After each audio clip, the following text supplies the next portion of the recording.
Hello മച്ചാമാരെ, എല്ലാവർക്കും അവർ KBFC എന്ന യൂട്യൂബ് ചാനലിലെ പുതിയൊരു വീഡിയോയിലേക്ക് വീണ്ടും സ്വാഗതം. കേരള ബ്ലാസ്റ്റേഴ്സും ISL അപ്ഡേറ്റുകൾക്കായി ഈ ചാനൽ ഇപ്പോൾ തന്നെ മറക്കാതെ സബ്സ്ക്രൈബ് ചെയ്തു വെക്കുക. നമുക്കറിയാം, നമ്മുടെ സ്വന്തം ഇവാൻ ആശാൻ ബ്ലാസ്റ്റേഴ്സിൻ്റെ കോച്ചിങ് സ്ഥാനം ഒഴിഞ്ഞിരുന്നു. ബ്ലാസ്റ്റേഴ്സ് മാനേജ്മെൻറ്റും ഇവാൻ ആശാൻ കൂടി എടുത്തൊരു തീരുമാനമാണ് ഇത്. പരസ്പര ധാരണയിലാണ് ഇത്തരത്തിലുള്ള തീരുമാനം എടുത്തത്. പക്ഷേ ഇവാൻ ആശാൻ ഇതുവരെ പ്രതികരിച്ചിട്ടില്ലായിരുന്നു. ഇപ്പോൾ ഇതാ തൻ്റെ ഇൻസ്റ്റഗ്രാം പേജിലൂടെ പങ്കുവച്ചിരിക്കുന്നു. Dear Kerala, I love you Kerala. നിങ്ങളോട് വിട പറയുന്നില്ല, കാരണം നമ്മൾ വീണ്ടും കണ്ടുമുട്ടും.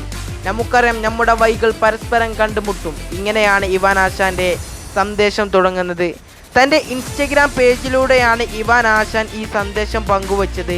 തൻ്റെ പ്ലേയേഴ്സിനും മാനേജ്മെൻറ്റിനും സ്റ്റാഫിനും ഫാൻസിനൊക്കെ ഇവാൻ ആശാൻ നന്ദി പറയുന്നുണ്ട്.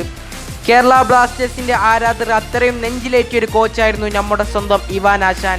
ഇവാൻ ആശാൻ്റെ ഒരു തിരിച്ചുവരവിനാണ് ബ്ലാസ്റ്റേഴ്സ് ആരാധകർ കാത്തിരിക്കുന്നത്. ഇതിൽ നല്ല വീഡിയോസുമായി ഇനിയും കാണാം. അതുവരേക്കും ബൈ ബൈ.